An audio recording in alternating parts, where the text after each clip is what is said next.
वैराग्य विद्या निज भक्ति योगा शिक्षार्थमेक पुरुष पुराण श्री कृष्ण चैतन्य शरीरधारी कृपां बुद्धिर्य तमहं प्रपद्ये मूकं करोति वाचालं पंगुं लंघयते गिरिं यत्कृपातमहं वन्दे श्रीगुरुदीनतारणम् वाञ्छाकल्पतरुभ्यश्च कृपा सिन्धुभ्येव च पतितानां पावनेभ्यो वैष्णवेभ्यो नमो नमः। जय श्री कृष्ण चैतन्य प्रभु नित्यानंद श्री अद्वैत गदाधर शिवासादि गौर भक्तवृंद।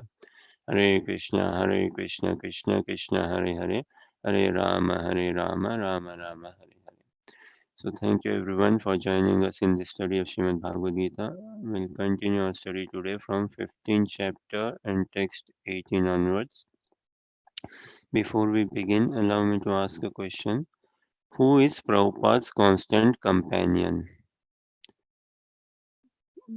Whilst he was in India, in Allahabad, Kolkata, New Delhi, before taking sannyas, after taking sannyas for sure, even more after taking sannyas, and before he left for America, after leaving for during in the Jaladuta as well, in the ship as well, and once he landed in America during his stay in America before the establishment of ISKCON.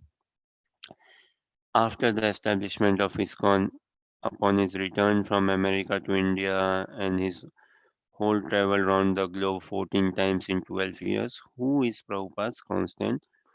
Who or what say is Prabhupada's constant companion? We understand Krishna is Prabhupada's constant companion, yes. Prabhupada's Guru Maharaj's instructions, yes. Prabhupada's Guru Maharaj's mercy, yes. But there's something else as well, say. Who or what is Prabhupada's constant companion?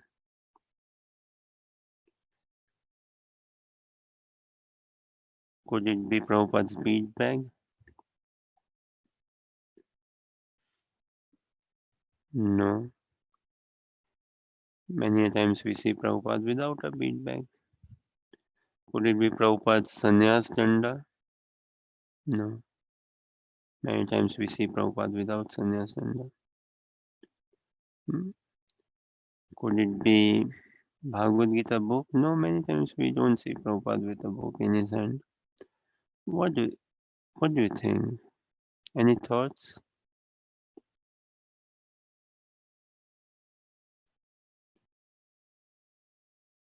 Tilak? Hmm? Is Tilak Prabhupada's constant companion? Sometimes we see Prabhupada without Tilak as well, sir, in some videos and all. Is his sannyas dress? Sometimes we see him in gamcha or not wearing his sannyas dress in some videos and all. Who is Prabhupada's constant companion? Okay, I won't reveal. Uh, it's again not like some mathematical right or wrong oriented question.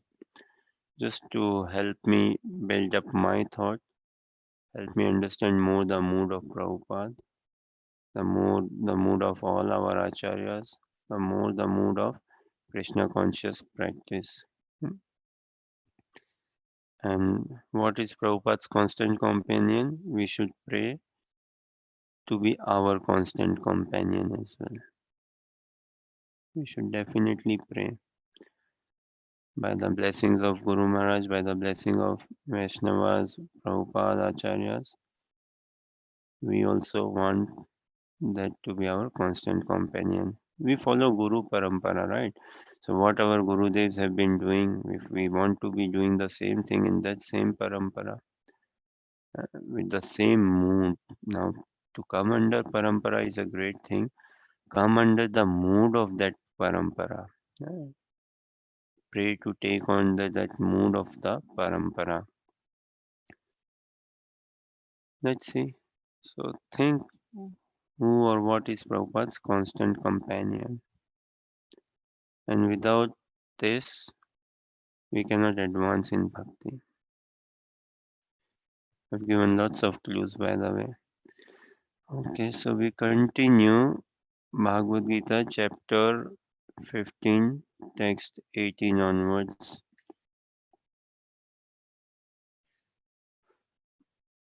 Yasmaccharamatitoham aksharadapi chottama atosmi loke vedache pratita purushottama. So Harsha, would you be okay to read translation and purport?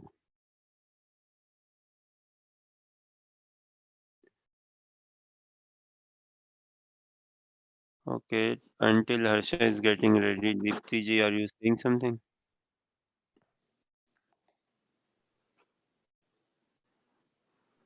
I can read, Prabhuji.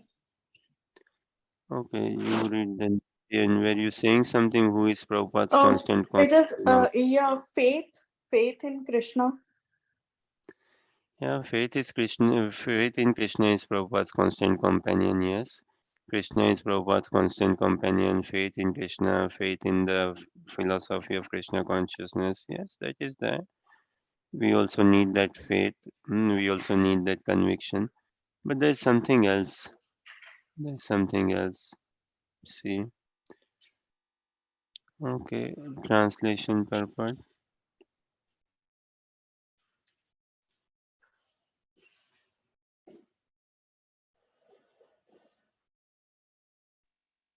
Okay. Is it Yeah. me who Okay. is Deepti, reading? read. Yeah, read Yeah, Deepti. okay. Translation purport. Translation. Because because I am transcendental beyond both the fallible and infallible, and because I am the greatest, I am I am celebrated both in the world and in the Vedas as that supreme person. No one can surpass the supreme personality of Godhead, Krishna, neither the conditioned soul nor the liberated soul. He is therefore the greatest of personalities. Now it is clear here that the living entities and the supreme personality of Godhead are individuals. The difference is that the living entities, either in the conditioned state or in the liberated state, cannot surpass in quantity the inconceivable uh, potencies of the Supreme Personality of Godhead. It is incorrect to think of the Supreme Lord and the living entities as being on the same level or equal in all respects. There is always the question of superiority and inferiority between their personalities. The word Uttam is very significant. No one can surpass the Supreme Personality of Godhead. The word Loke signifies in the um, Paurush Agama, the Smriti scripture, as confirmed in the Nirukti dictionary, Lokyate Vedartho Nena. The purpose of the Vedas is explained by the Smriti scriptures. The Supreme Lord, in his localized aspect of Paramatma, is also described in the Vedas themselves. The following verse appears in the Vedas um, Tattva, Tattvesha Samprasado Samacharirat Samuthaya Param Jyoti Rupam संपाद्य सेवना रूपेणाभिनिष्पाद्यते so uttama purusha. The super soul coming out of the body enters the impersonal Brahma Jyoti. Then, in his form, he remains in his spiritual identity. That supreme is called the Supreme Personality. This means that the Supreme Personality is exhibiting and diffusing his spiritual effulgence, which is the ultimate illumination. The Supreme Personality also has a localized aspect as Paramatma, By incarnating himself as the son of Satyavati and Parashar, he explains the Vedic knowledge as Vyasdev.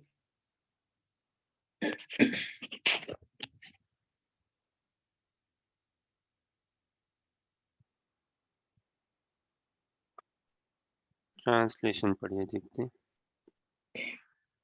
Because I'm transcendental, beyond both the fallible and the infallible, and because I'm the greatest, I'm celebrated both in the world and in the Vedas as the supreme, as that supreme person. Hare Krishna. Thank you. So once again, I will repeat the question. And think about it. And if you have a straight answer, let us know. Or if you can check and let us know during the course of this study or later on, whenever you find it appropriate to share. The question is, who is Prabhupada's constant companion? While he was in Kolkata, Delhi, Allahabad, Vrindavan, Jhansi, before sannyas or after sannyas, uh, and before leaving America, while he was in the Jaladuta ship, and after his time in America. Yes, Hare Krishna Prabhuji. I think it was his Guru Maharaj, Srila Bhakti yeah, very Siddhanta nice. Saraswati. Yeah, Guru Maharaj mercy, Guruji Maharaj's instructions throughout Prabhupada carried in his heart. Prabhupada demonstrated. Prabhupada demonstrated. Guru Mukha Padma Vakya Chitete Koriya Akya. Arana Koriho Mane Asa. Look, he had no other desire also in his heart. Arjuna demonstrated this. Guru Mukha Padma Vakya Chitete Koriya Akya. So, the words emanating from the lotus mouth of the spiritual master are my life and soul, right? Prabhupada demonstrated that. Arjuna demonstrated that spiritual master leads by example. Uh, Spiritual master is an acharya, he leads by example, he shows that. So, yes, his spiritual master's Guru Maharaj's mercy instructions, sure. Krishna is his constant companion, sure. Faith in Krishna consciousness, yes. But anything else? Anything else? And something maybe I find it a bit more. See, this is for me personally, I'm seeing uh, to help me understand more Krishna consciousness and help me find more charm in the practice of Krishna consciousness. Also, it is a must thing. Of course, Guru Maharaj's mercy instructions is a must thing for one to advance in Krishna consciousness, faith in Krishna, no, the holy name. But in order to further and further advance, it is a must thing.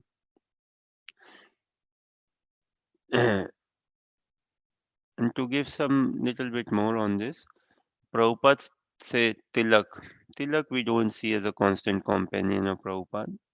Sometimes we find his forehead. We struggle to see a tilak say. Bhagavad Gita book. No, we don't see him Prabhupada carrying the book physically with him. Of course, he has got the message in his heart. He's carrying. He's living the message. But we don't see him carrying the book. We don't see him many times. He's without tilak. Many times we don't see him in his sannyas dress also. He's in gamcha. So, what is Prabhupada's constant companion? Doesn't matter if he's put on tilak or not, if he has got his bead back in his hands or not, is in sannyas dress or not. Yes, Rachi? I don't know, Prabhuji. Maybe if talking about paraphernalia, then it could be Kantimala. Kanthimala is a very good one, yes. Kanthimala is there. I'm not sure if Prabhupada, maybe sometimes he opened his Kanthimala Didi uh, um, while getting some massage, maybe. Hare Krishna Prabhuji. I don't think so because usually Kantimala, एक बार पहन लिया तो we never remove it. Yeah, yeah, sure. Okay, so Kanthimala is there. Yeah, Kanchiwala is there, and then other things are also there. But there's one more thing. There's one more thing. There's one more thing. Motivation to serve his Guru Maharaj through. Yeah, all that is their motivation to service Guru Maharaj, surely. It is that motivation which carried him all the way through. And it is this motivation only which is going to carry us all the way through. Mm. We all need regular motivation, very regular motivation. So that faith, that motivation. So vision, yeah, we all need vision, a vision in life to expand, kind of continue growing in Krishna consciousness. Where would we want to see? We should actually work on this vision. Where do I want to see myself in Krishna consciousness? Not as in, okay, I become a temple management person or a temple council member or on that light. Vision is in, see, bhakti, na? Bhakti is what? It is in three stages. Se, huh? Sadhana bhakti, hmm? Raganuga bhakti, and bhav bhakti. Now, Prabhupada's constant companion we see in this. Huh? Sadhana bhakti is what? Vedi bhakti, sadhana bhakti means lots of efforts. And sadhana bhakti is generally mind deep only. It takes us to mind control, sense control. It helps us come out of gross anarthas. Hmm. It helps us follow the four regulative principles at a gross level, and it comes up helps us come up with a discipline, rising up early in the morning, doing good japa, all that. So sadhana bhakti, and it is must, it is very essential.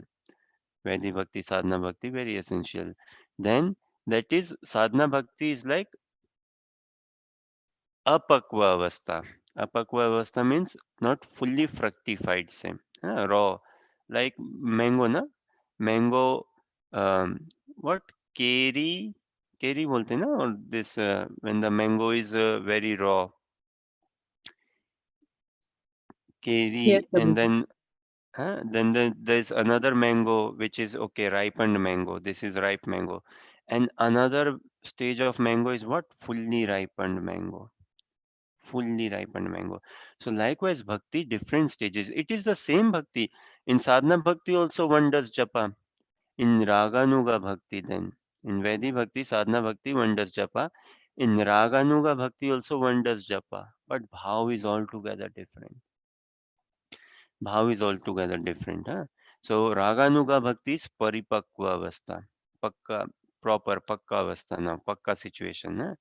Huh? Not Raganuga is bhakti is beyond mind and sense control. Mm. It is like beyond, then not just at the gross platform, subtle anarthas also. Okay, Raganuga bhakti is like at the attachment level. So that is a pakka avastha, and we must aim for Raganuga bhakti in this life. We must aim for it. We definitely have to meditate and put this as our aim and our highest priority. Raganuga Bhakti, we have to come to this stage. Whatever effort it needs, we have to pay that price. We should be paying that price and going through it by any means. Next, what? So, apakwa avastha, raw mango se, and then ripened mango, pakwa avastha, Raganuga Bhakti. Then paripakwa avastha, fully ripened, is what? Bhakti has these three stages. Bhava. Sadhana Bhakti, Raganuga Bhakti, what did you say, Rajshri? Bhav Bhakti. Bhav Bhakti, yes. Sadhana Bhakti, Raganuga Bhakti, Bhav Bhakti. Again, in all these three, there's japa involved, reading, hearing, sadhu sang involved, but the bhav is altogether different. Now, uh, attachment, asakti, is the seed of bhav, is the entrance to bhav, doorway to bhav. And the seed of bhav is asakti, attachment. Hmm? Seed of prem is what? Bhav. Entrance to prem is through bhav. Entrance to prem. Prem Rajya is through bhav. Eh? Bhav bhakti. Now, wow, if someone can attain bhav bhakti in this human form of life, glorious to glorious. ultimately glorious. And prema bhakti in this human form of life is very rare to attain. It is very difficult to sustain. The body cannot handle this.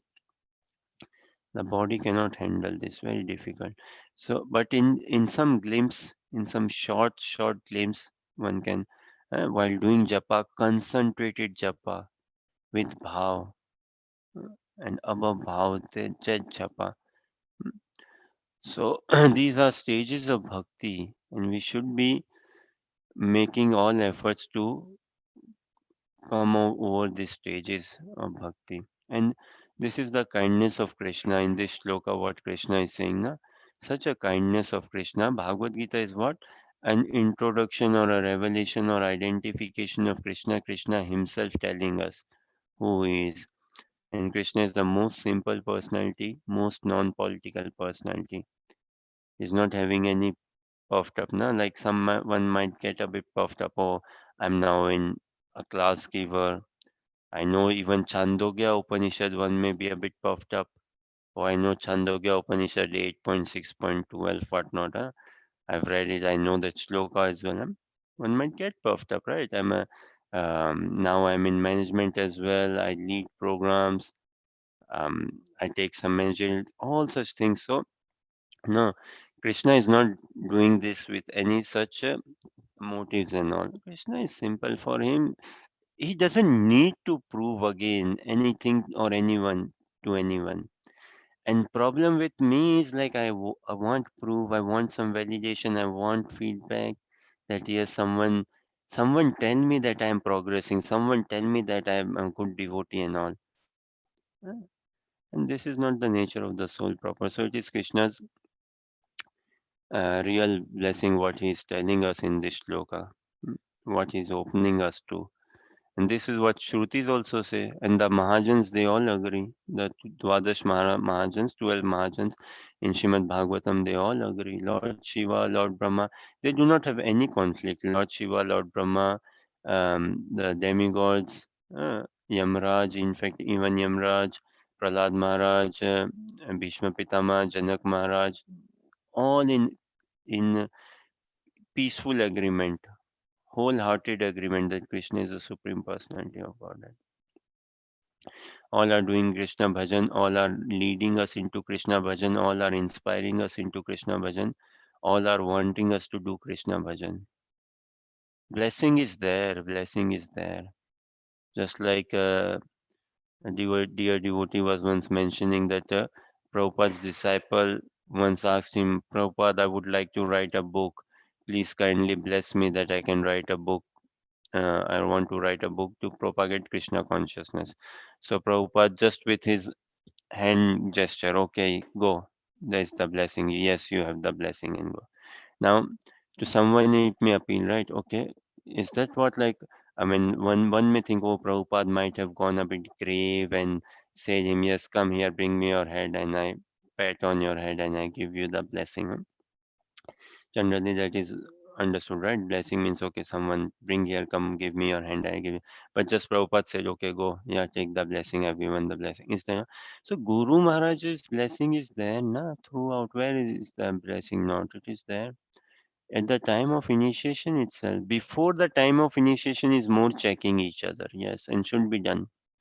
At the time of initiation, yes, then they both disciple and the Guru Maharaj should know each other and they come in this eternal bond. And now is like blessing is there. The disciple is serving, Guru is blessing, disciple is serving more, Guru is giving more blessing. So blessing is there. That desire should be cultivated. Uh, Krishna is there, na? Krishna Prem is also there. Everything is there. It's just I need to bring out the desire from myself, within myself. And as also previously we were discussing, right? Change has to come from within for sure. Now, there is a slight catch in it. Many people quote this change has to come from within. And what else do they say?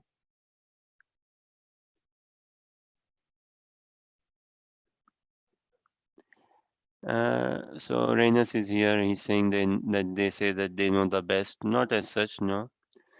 Maybe I will share a bit. So many times I've heard people say that change has to come from within.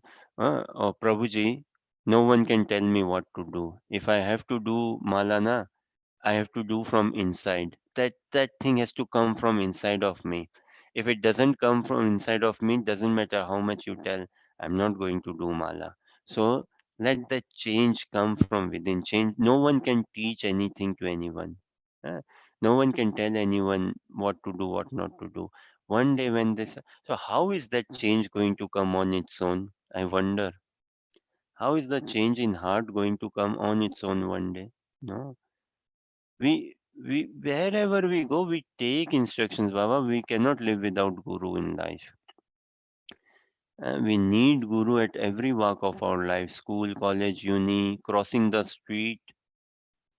Uh, Could we have crossed the street on our own growing up?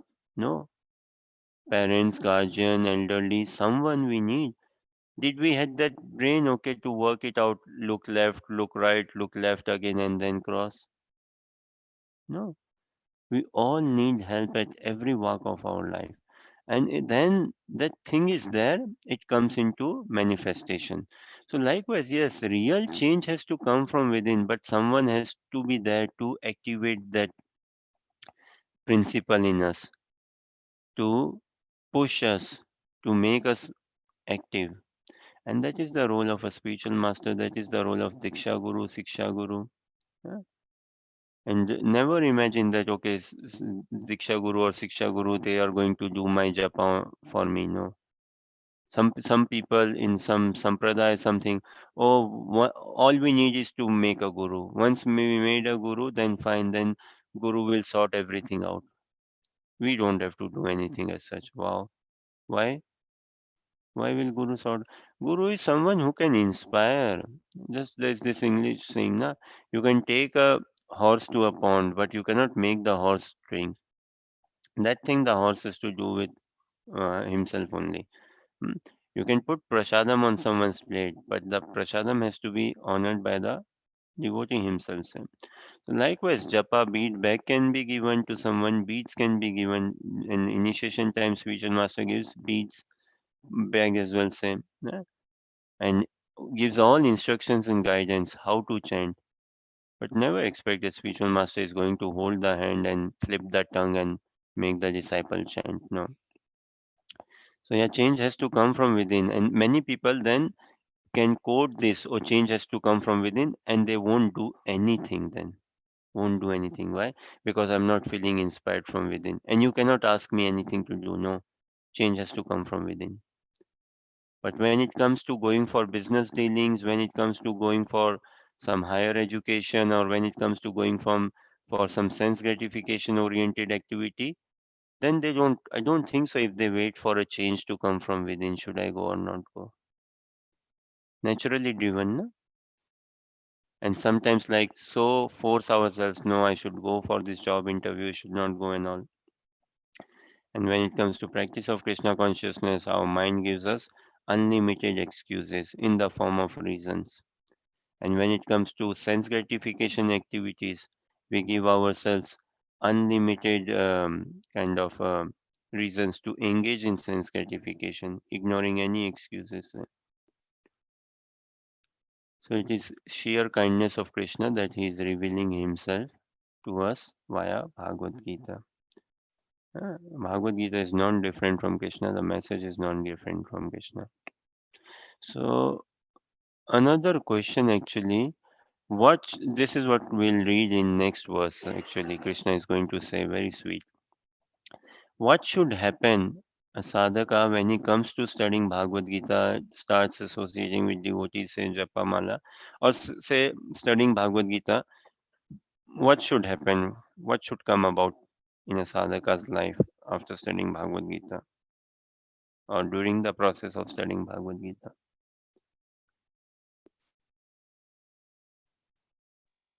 Detachment from material sense gratification. Detachment from material sense gratification, very nice, true. Again, there is not one particular answer as such. Everything is the same answer and bringing to that more and more absorption, say, in Krishna consciousness. These answers should help us find more resolve and absorption in Krishna consciousness. So I'll just again repeat the Renus.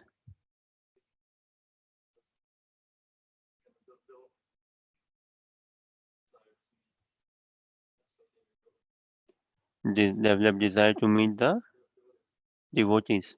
Okay, very nice. Renus says very nice point. That what should happen when one starts studying Bhagavad Gita? Develop a desire to meet the devotees. Very nice. Okay, let us see what Krishna says. Yo mamevam in text 19, and maybe Rajshri can read translation and purport can be shared by Pip, Rajshri and Harsha. Yo mamevam asammudo janati purushottamam sa sarvavid bhava sa sarvavid bhajate mam sarvabhavena bharata. Hare Krishna. Whoever knows me as the Supreme Personality of Godhead without doubting is the knower of everything. He therefore engages himself in full devotional service unto me, O son of Bharata.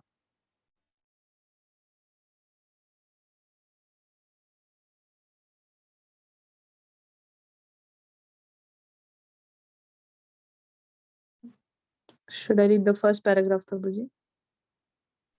No, Pip is reading. Okay. He's going to read now, yeah.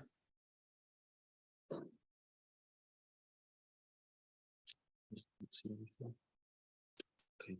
There are many philosophical speculations about the constitutional position of the living entities and the Supreme Absolute Truth. Now, in this verse, the Supreme Personality of Godhead clearly explains that anyone who knows Lord Krishna to be the Supreme Person is actually the knower of everything. The imperfect knower goes on simply speculating about the absolute truth, but the perfect knower, without wasting his valuable time, engages directly in Krishna consciousness, the devotional service of the Supreme Lord. Throughout the whole of the Bhagavad Gita, this fact is being stressed at every step. And still, there are so many stubborn commenters on Bhagavad Gita who consider the Supreme Absolute Truth and the living entities to be one and the same. Hi, Sharid, please. Next paragraph and last paragraph maybe Renus can read.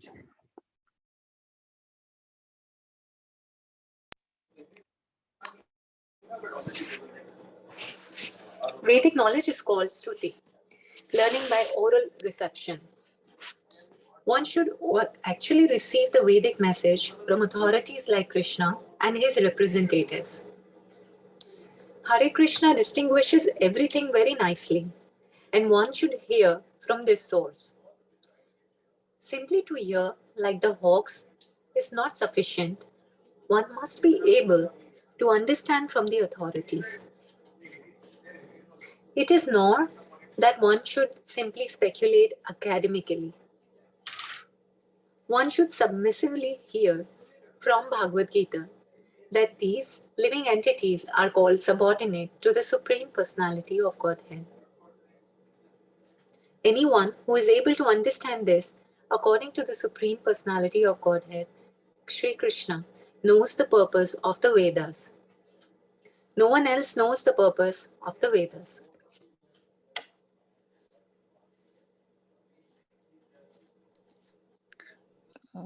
Is it here? Hare Krishna. The word bhajati is very significant. In many places, the word bhajati is expressed in a relationship with the service of the Supreme Lord.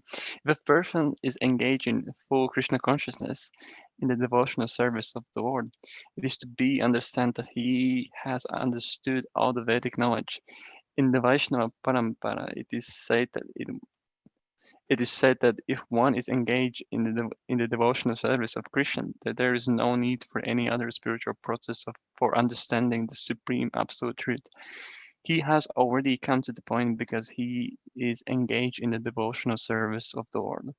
He has ended all preliminary processes of understanding.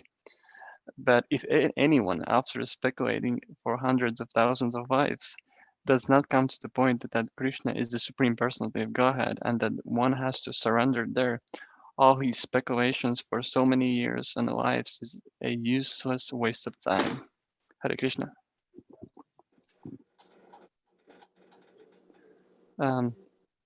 Whoever knows me as a Supreme Personality of Godhead without doubting is the knower of everything. He therefore engages himself in full devotional service to me, O son of Bharata.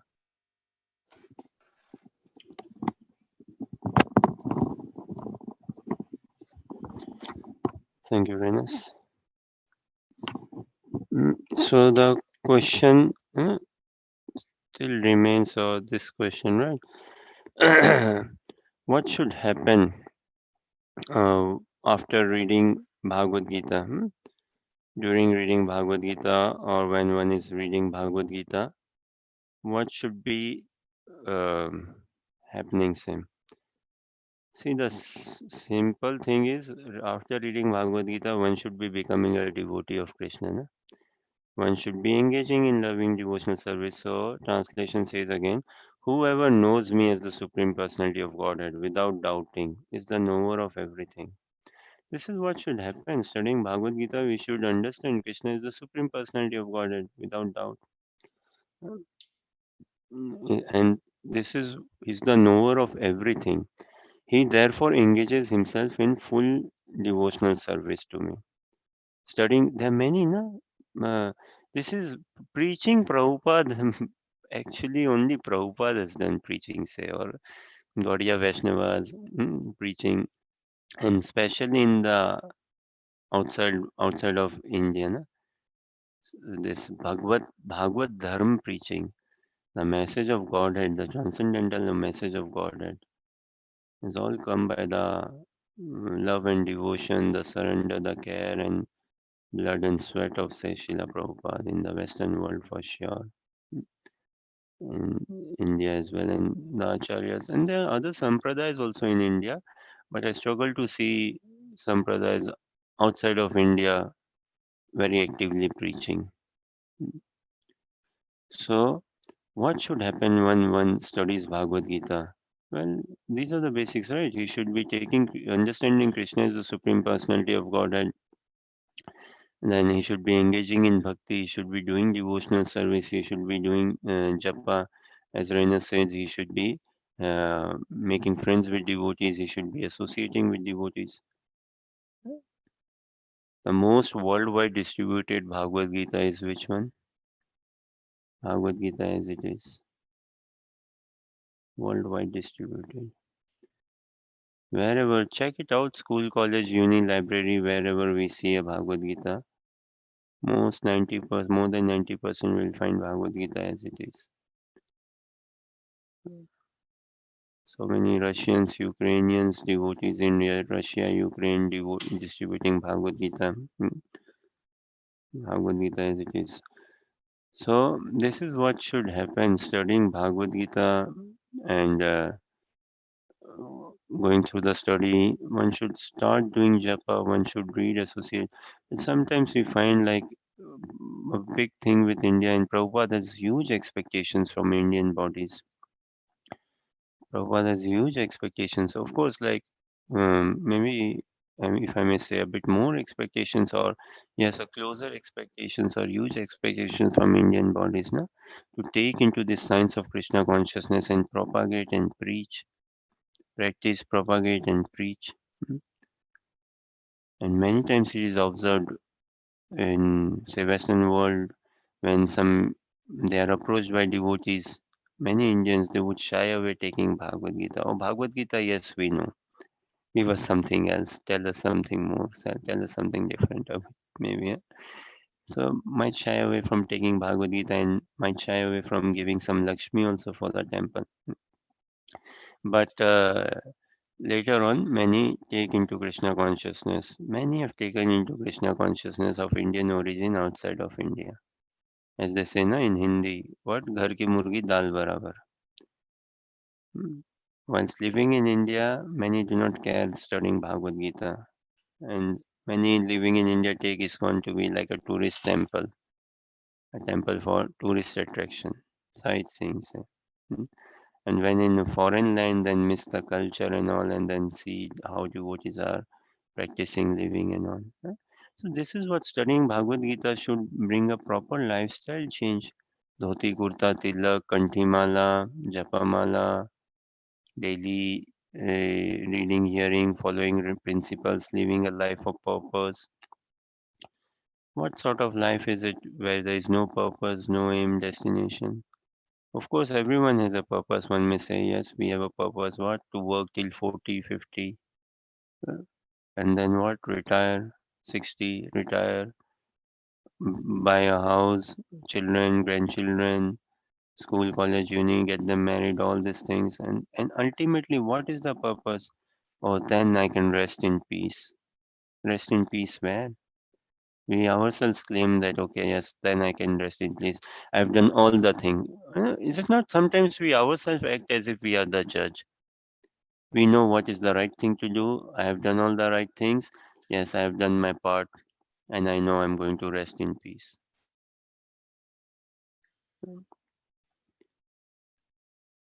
But Bhagavad Gita doesn't teach that purpose. Bhagavad Gita doesn't teach like, okay, life begins from say 1970 or 80 for someone and ends at 2020 or 22. No, life is one, life is eternal.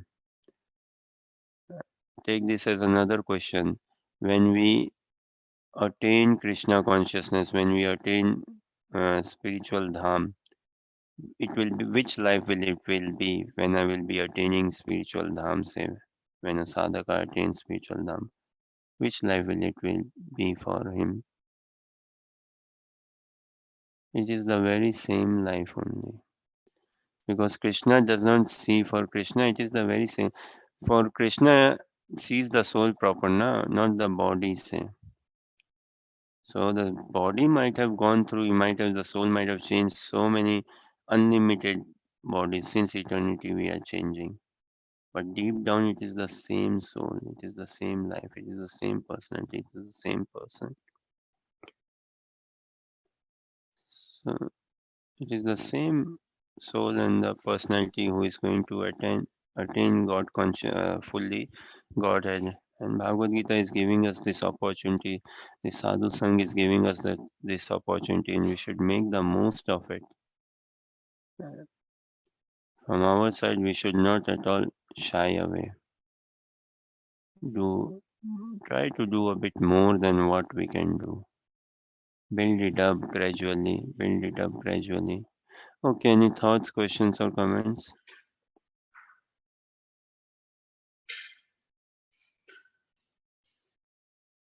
Now, wherever in Bhagavad Gita, the word doubt comes, it is a very important shloka. And it's not without just, it's not just like that Krishna is using the word doubt. Saying, whoever knows me as the Supreme Personality of Godhead without doubting is the knower of everything. And how can I see that I do not doubt? How can I see?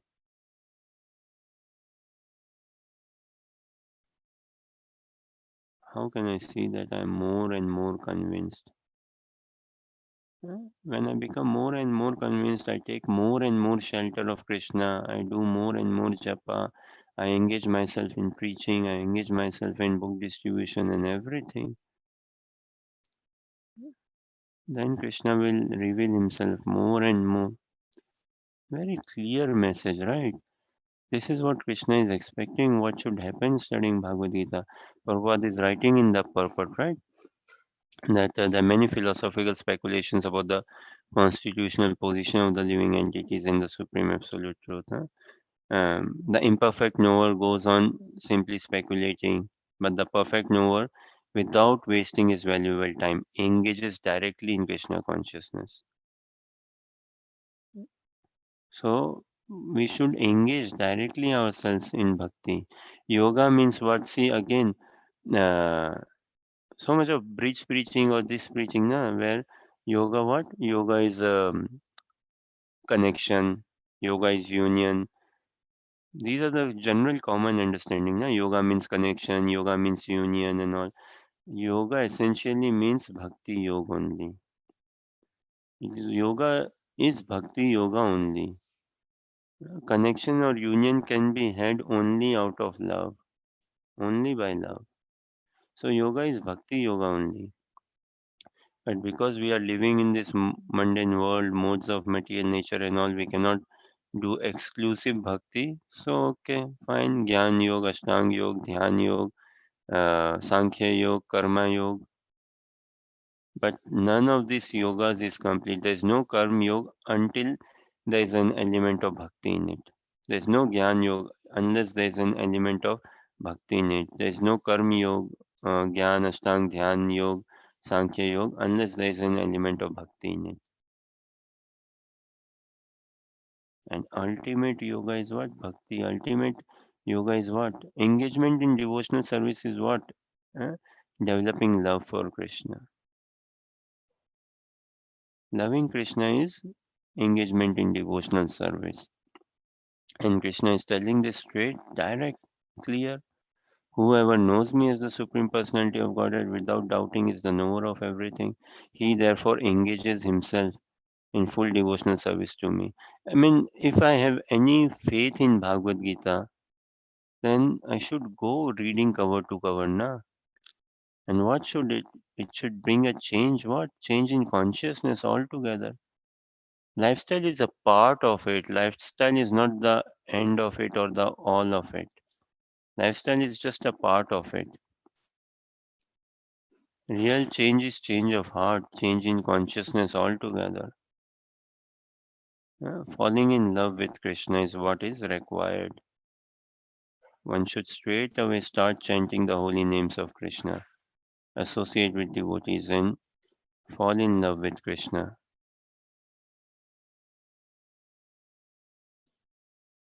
Okay, any thoughts, questions, or comments?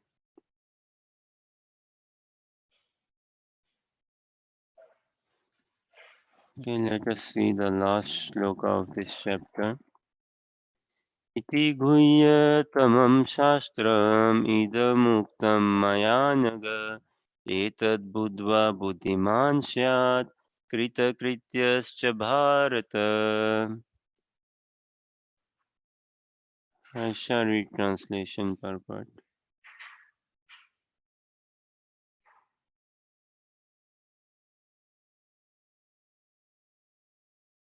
I shall read translation in first paragraph of purport, then next paragraph wise Deepti and Rajshri can read.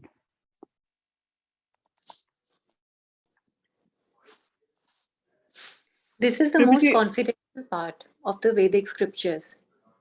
O sinless one, and it is disclosed now by me.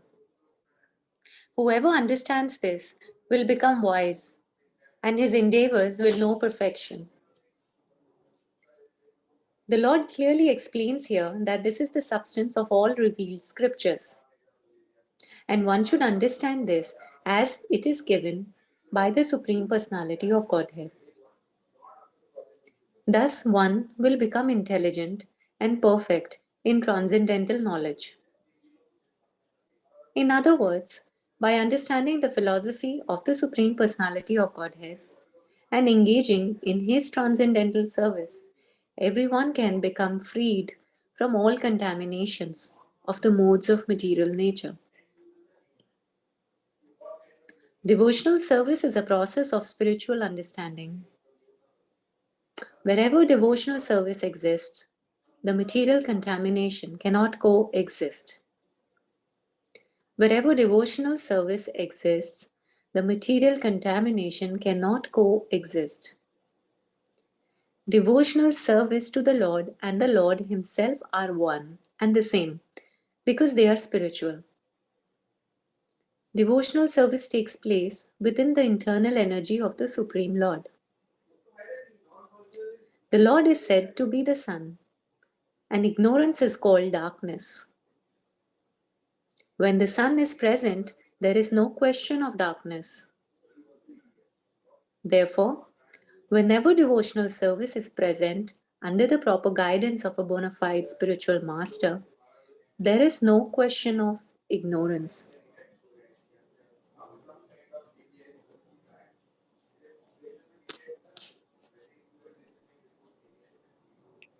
Everyone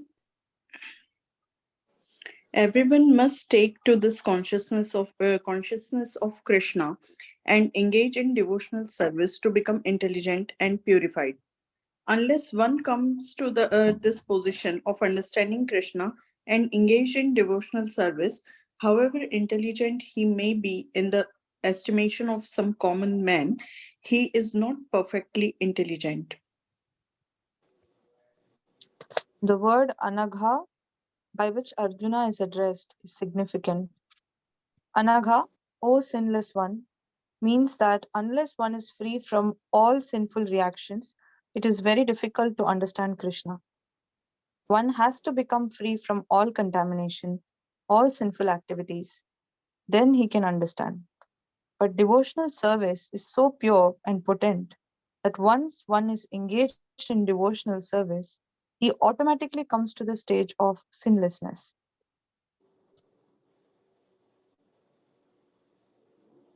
While one is performing devotional service in the association of pure devotees in full Krishna consciousness, there are certain things which require to be vanquished altogether. The most important thing one has to surmount is weakness of the heart. The first fall down is caused पीछे by the पढ़ना desire. है sir. The most important thing one has to surmount is weakness of the heart. The most important thing one has to surmount is weakness of the heart. The first fall down is caused by the desire to lord it over material nature. Thus one gives up the transcendental loving service of the Supreme Lord. The second weakness of the heart is that as one increases the propensity to lord it over material nature, he becomes attached to matter and the possession of matter. The second weakness of the heart is that as one increases the propensity to lord it over material nature, he becomes attached to matter and the possession of matter. The problems of material existence are due to these weaknesses of the heart. In this chapter, the first 5 verses describe the process of freeing oneself from these weaknesses of heart. And the rest of the chapter, from the 6th verse through the end, discusses Purushottama Yoga. Thus end the Bhaktivedanta purports to the 15th chapter of the Srimad Bhagavad Gita in the matter of Purushottama Yoga, the yoga of the Supreme Person. This is the most confidential part of the Vedic scriptures, O sinless one, and it is disclosed now by me. Whoever understands this will become wise, and this and his endeavors will know perfection. Yeah.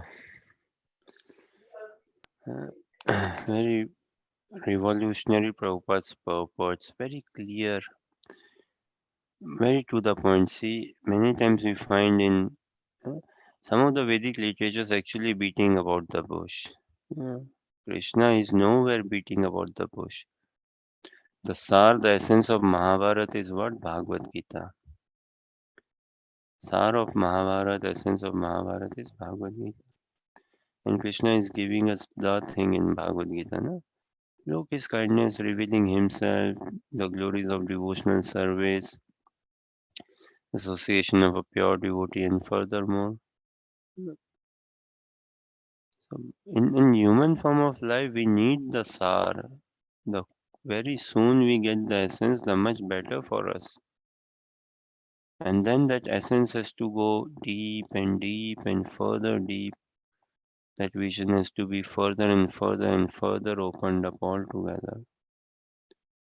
So Krishna wants us to do bhakti, acharyas want us to do bhakti. This is the message of Bhagavad Gita, that one should become a Krishna devotee, one should engage in loving devotional service. This is the simple, transcendental, non-egoistic message of Bhagavad Gita.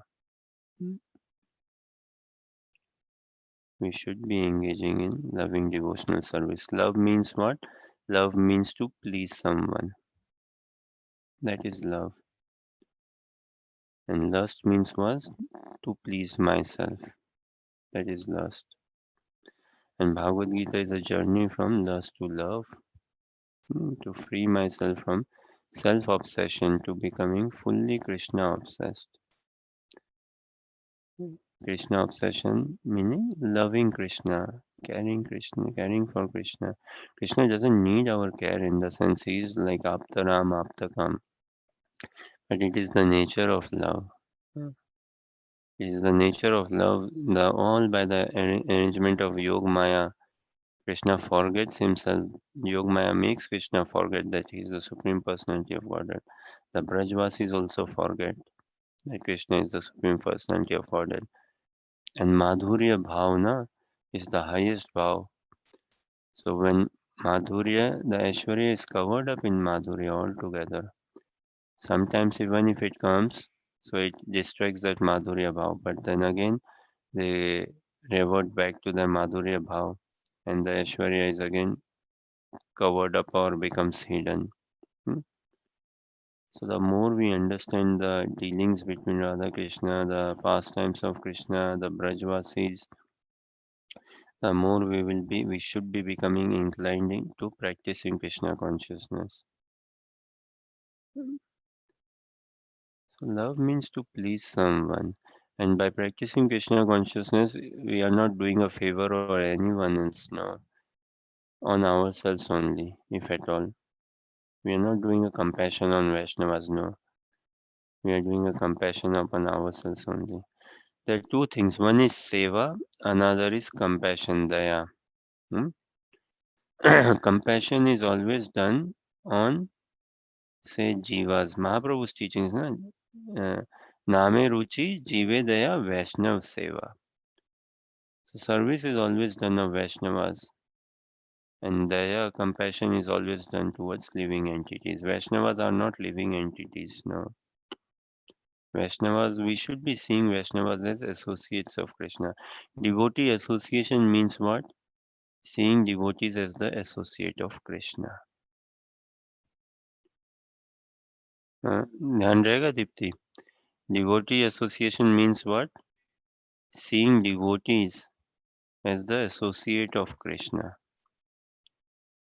So we take devotee association, but we don't see devotees as the representative of Krishna, as the associate of Krishna.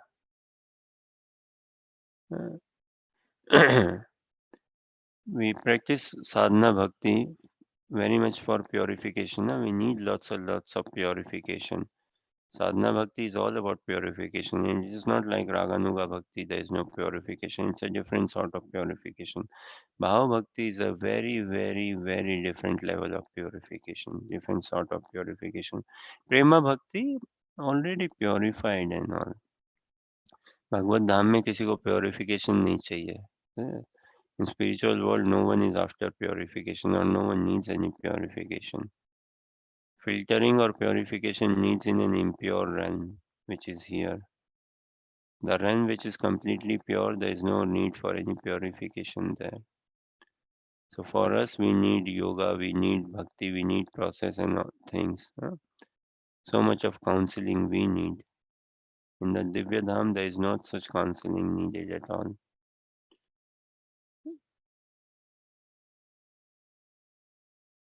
So, whole is to fall in love with Krishna.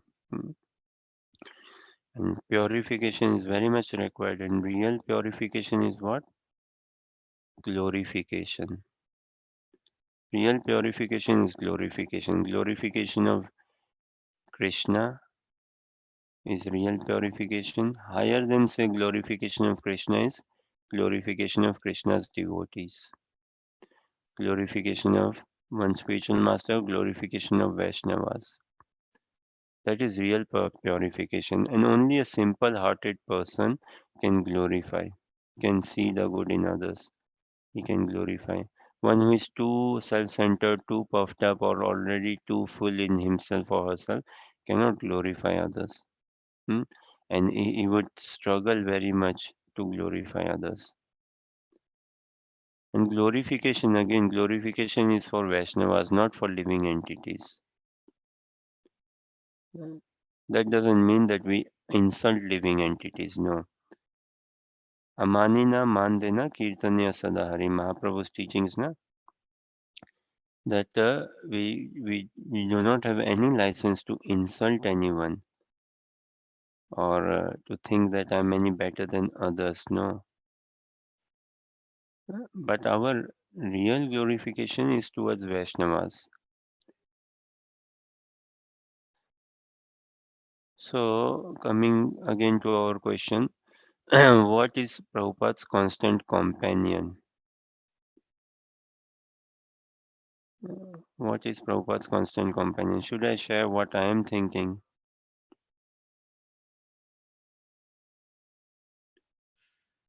Or any thoughts?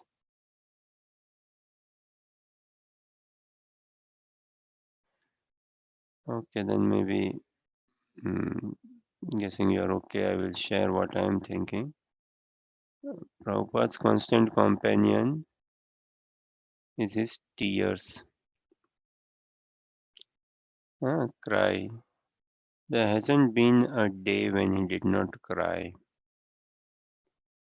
Not a single day went by when he did not cry. Prabhupada did not cry.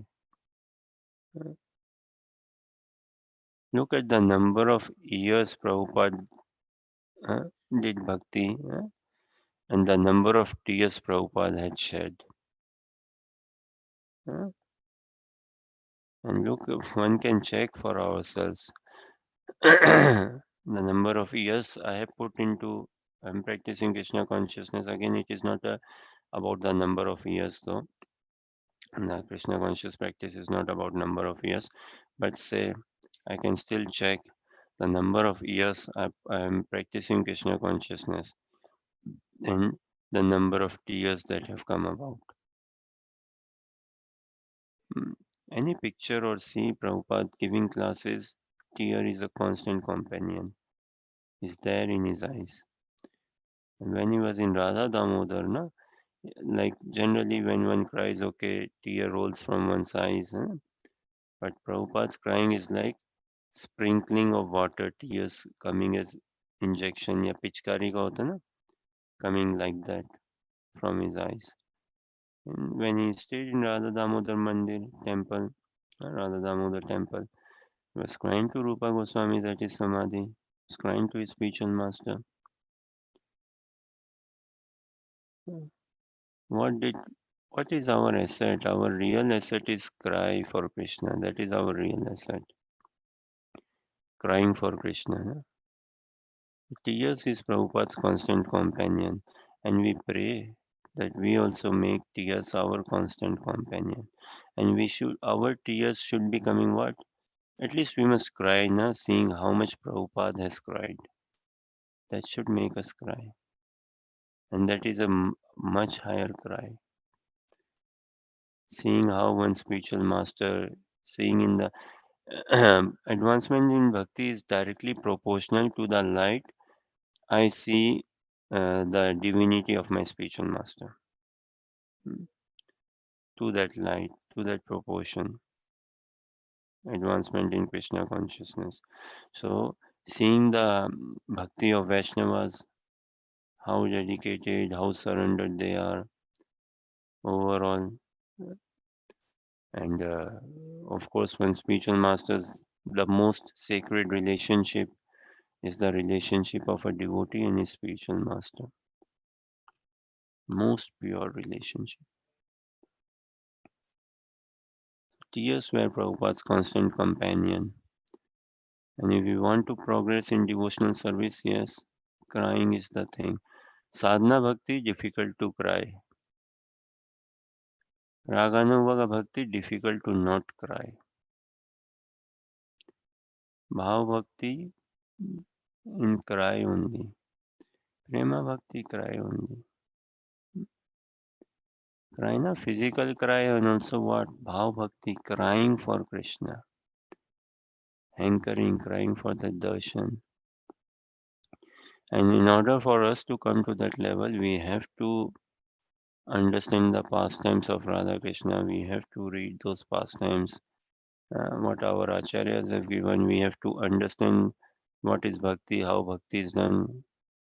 Our acharyas, how they have done bhakti. We need to understand the mood of the parampara. Na? If we are connected to a parampara, we should be understanding the mood of the parampara.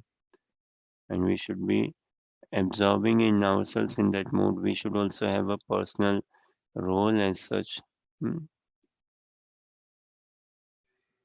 Okay, any thoughts, questions, or comments?